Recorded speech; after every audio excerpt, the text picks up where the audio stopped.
Now who put this thing together, baby? Nick did. Go grab a glass, let's have a blast, we finna kick it. Or what your people tryna ride, well they can kick it too. Man, we just basking in the vibe, you know how Niki do. Whether it's morning or the evening, even afternoon, drop in, it's always poppin' in Niki's champagne room. Whether it's morning or the evening, even afternoon, drop in, it's always poppin' in Niki's champagne room. Niki's champagne in Niki's champagne room. Niki's champagne in Niki's champagne room. Niki's champagne in Niki's champagne room. Niki's champagne. Welcome to Niki's champagne. Welcome back to Niki Champagne Room. Today, I want to introduce my special guest, my cousin, Dr. Rayna Walters. Thank you, Rayna, for coming and joining us today. How are you doing? I'm doing amazing. Thank you for having me. I'm excited to be in Niki Champagne Room. It's the place to be. It's the place to be. It's popping. So, what I want you to do first, Rayna, just introduce yourself and tell the people about yourself. What do you do? What makes you happy? Well, my name is Rayna Walters, or Dr. Rayna Walters now, and what I do for a living makes me incredibly happy and excited. I am a sex therapist and an intimacy coach and a connection specialist. I also have additional specialties in eating disorders and domestic violence, but ultimately, what I deal with is sexual exploration, connections, communication, self love, self understanding, and making sure that we're a whole person before we go out there and try to create a whole relationship with anyone else. I like that. So I want to go back to when you say sex therapist. What was the second thing you said? Intimacy coach. Okay, tell me about that. What is that? Intimacy is just the full connection, mind, body, and spirit. So understanding yourself, understanding the way you vibe within yourself, understanding your body, the way your mind and body work together, understanding your areas of pleasure, and not just physically, but also emotionally, and things that you're putting in your body and how it just affects every aspect of you, your thoughts and how they control your actions, and your fears and pleasures and how they control your level of excitement, and your whole belief system and how it controls your happiness, your joy, but also, and most importantly, your pleasure. Now, okay, you guys, we want to go a little bit deeper. I'm sorry. Hold on a second. But this one, I'm gonna need a little drink because I got questions. I always got questions. So, can you give me an example of how would you coach a single person and how you would coach a couple? Well, with a single person, oftentimes we're coming from a different place. Sometimes we don't even know our own bodies, and we're out there, we're hoping that we're going to be pleasured by other people, but we haven't learned our own bodies. We haven't learned the things that we like in our life. We haven't learned where our pleasure points are. We haven't learned the things that make us happy, and we haven't learned how to make ourselves happy as individuals yet. So that's something that we have to start with before we go into a relationship, because if we haven't learned that, then we're seeking the other person to make us happy, and that's not something that's ever going to happen. I like that. And for a married couple?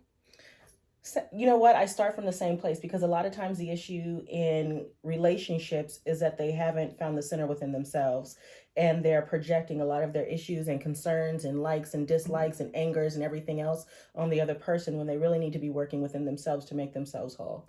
I like that. Yeah. So we always start within ourselves. Any relationship with ourselves or anyone else, it always starts within ourselves. So why do you think some people lack intimacy? I think there's a lot of different reasons. Some people were never taught intimacy growing up. Some people were born into families where they never experienced intimacy. Some people have experienced trauma and they don't know how to get back to intimacy. Some people were married young. Yes. And interestingly enough, most women are taught what they like sexually by the people they're having sex with. Now, when we're talking about same-sex relationships, men have no clue what we like and how we feel. They only know the best of what they experienced with the person before them or before us. You know what? Let me stop there. They can't teach us what we like. Look, I gotta stop there, Rayna. Let me tell you, girl, because you hit that one right on the nail. Because I feel, and I'm sure you guys feel too, so just chime in when you can. I feel that men always do what they did with the last person. And they think that they A-okay. Right. And not that communication, because I think intimacy also starts, like you said, with With communication. communication. And if you're not communicating, then if you can't communicate about your Exactly. intimacy, you shouldn't be intimate. But you know what? A lot of women don't know how to communicate with what they want for pleasure True. because they don't know how to have the conversation, and they don't know anything outside of what the person's doing. I think that we are innately taught to cater to a man's ego. True. So it is a learned behavior to unlearn and then relearn a new behavior of being honest about what you want, saying, I don't like this doesn't feel good, this isn't for me, I want to try something different. It is a learned behavior. And this is what I encourage anybody in a relationship, individually also, but especially in a relationship. I encourage to have an exploration day where Mhm. this day is not about having sex.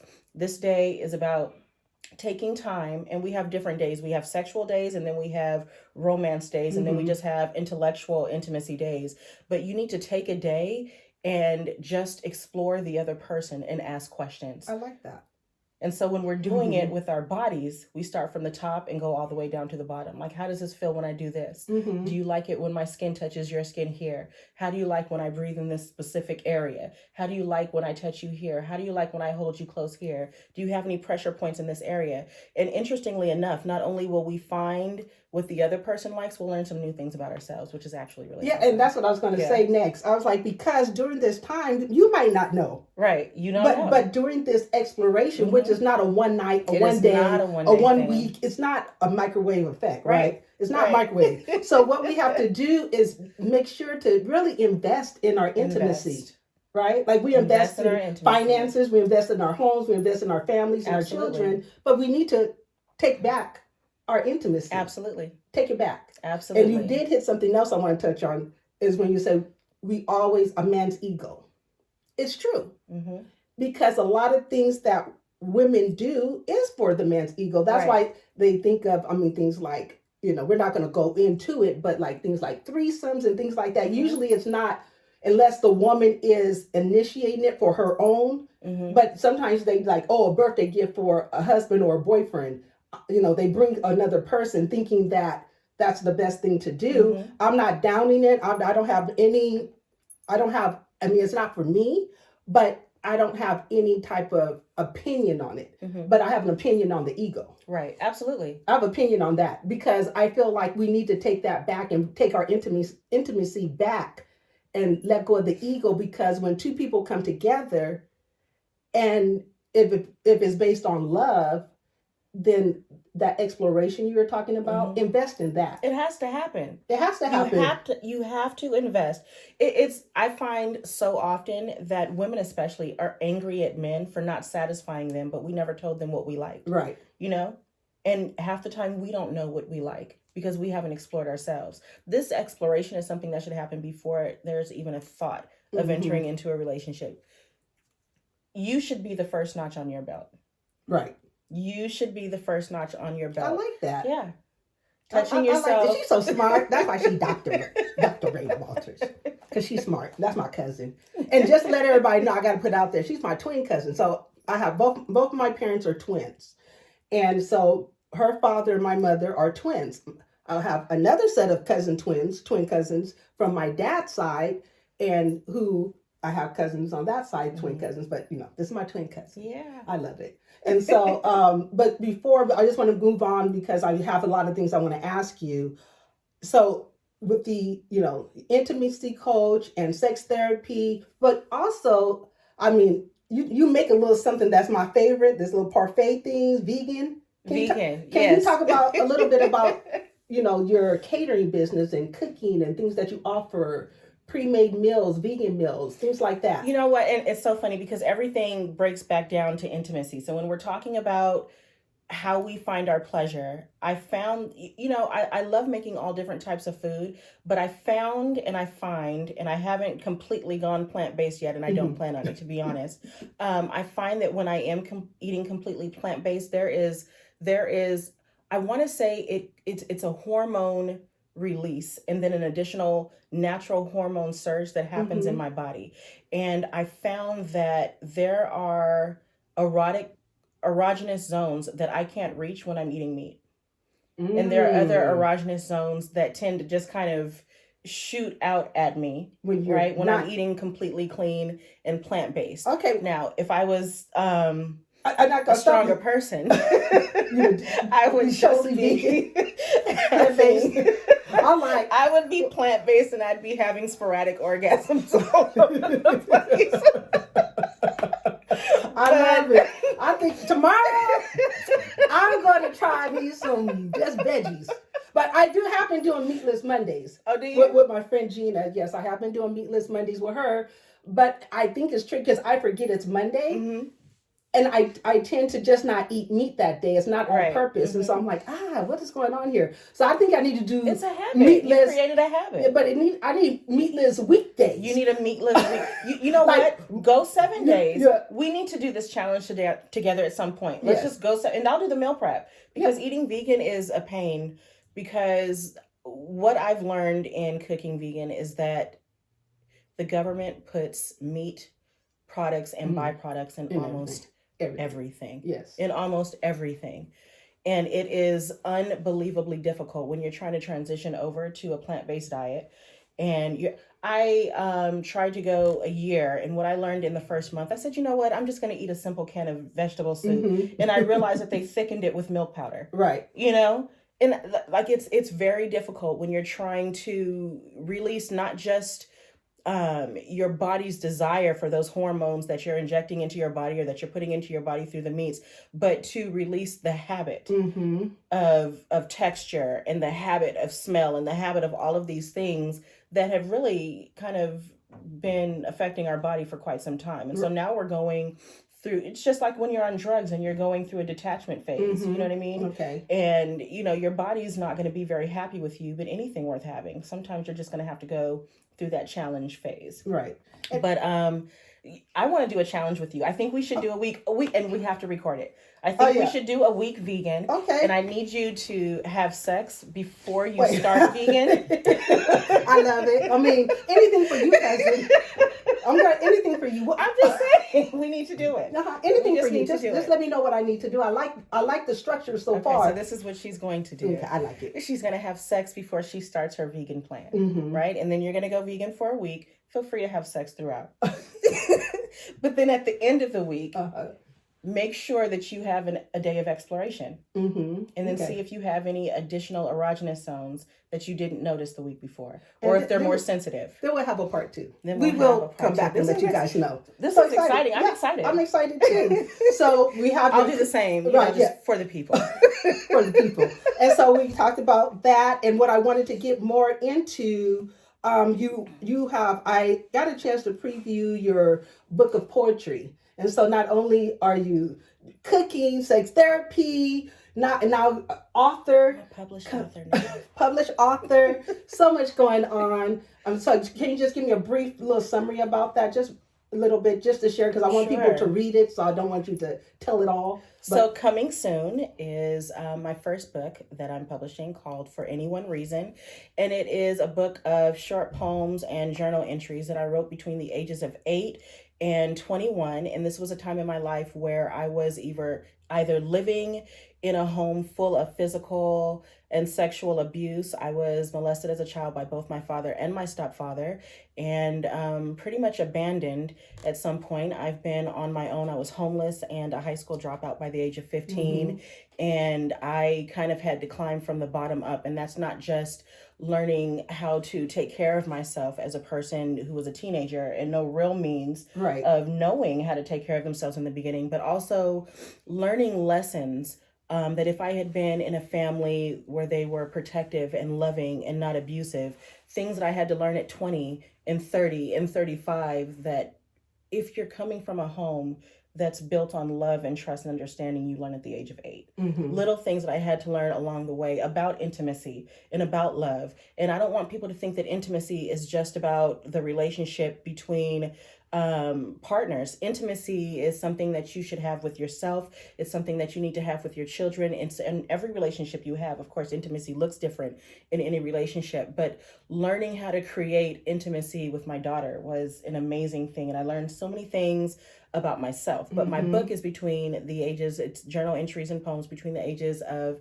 8 and 21, just about experiencing sexual assault, being alone, being a 16-year-old out on their own, trying to kind of scave their way through the world after not really having any real foundation. Right. And learning to date and learning to love and learning to stop making an effort to love others until I took the time out to love myself. And there's just a whole slew of things, and they all start with my new book called For Any One Reason. So I'm very excited about it. Coming to a bookstore near you, or, Amazon, something like that. So thank you for sharing that. Let's see. Is there anything else that you want to share? Because we're, this episode is almost over, but I want to see if, we're going to have you back. This is just one time. This is not just a one-time shot, but you will be coming back. But anything else? Well, one thing I do want to share, because I'm proud to say that you also financially, you talk about financial intimacy. Financial intimacy. So, there are all different types of intimacy. So we talked about intellectual intimacy. We talked about physical intimacy. We talked about emotional intimacy.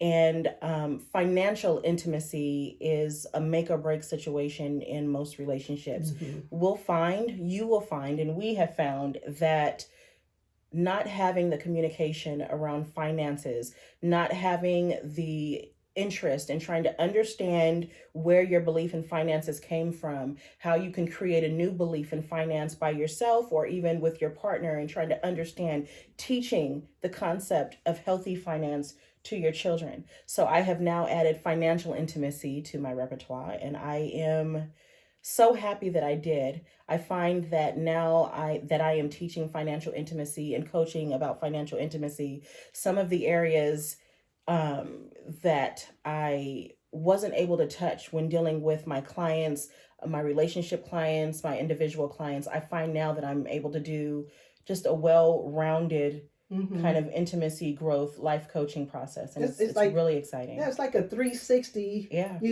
complete package, it is. For couples and singles. It is. And I'm so excited about it, you know, and I love what I do. Yeah. There's some serious moments and there's some very sad moments, but there's always real moments. And now just knowing that I am able to just take it one step further and really help my clients in a completely different way, it really does give that complete 360, very well-rounded, kind of lifestyle change. I like it. I'm excited about it. I'm excited for you. I am. So I just want to say thank you again for sharing and being so open and transparent in Niki Champagne Room. I'm going to need a little sip though. Well, thank you for having me. And this will not be your last visit. We will want you to return to talk about other topics. But I'm looking forward to this, 7-day vegan challenge. I really think that we're going to have an interview before we do it. We're going to start about it. We're going to talk about how the sex was. We're gonna have to talk about just whether or not you explore, if you felt anything, if you felt any different, if you were tired. We're gonna do it. It's gonna happen. Okay, cousin. So once again, I just really want to. It's about understanding your body, and pleasure doesn't always have to come from sex. So even if you feel enlightened or uplifted or energetic, or anything that you feel, so all the erogenous zones and the pleasure zones, they're not all about sex, but like it's gonna be. I'm so excited to do it because people don't believe how drastically things can change when we're putting the right things in our body. No, and definitely, because we know how it is when you put the wrong things in your body. So plus putting the good things in your body, I expect good results. So I'm looking forward to it. Yes. So thank you once again for coming to the Champagne Room, Niki Champagne Room. Thank you for having me. And can't wait till we start the challenge and, and all the other things that come with it. She crazy. She think I'm going to be telling y'all about my stuff. But I love about everything. I'm just playing. I love her. I love her. So thank you once again, Rayna, for coming to the Champagne Room. And you guys, if you have any questions or comments, please put them in the chat. And I'll see you next time, next episode. Niki Champagne Room. We've been drinking.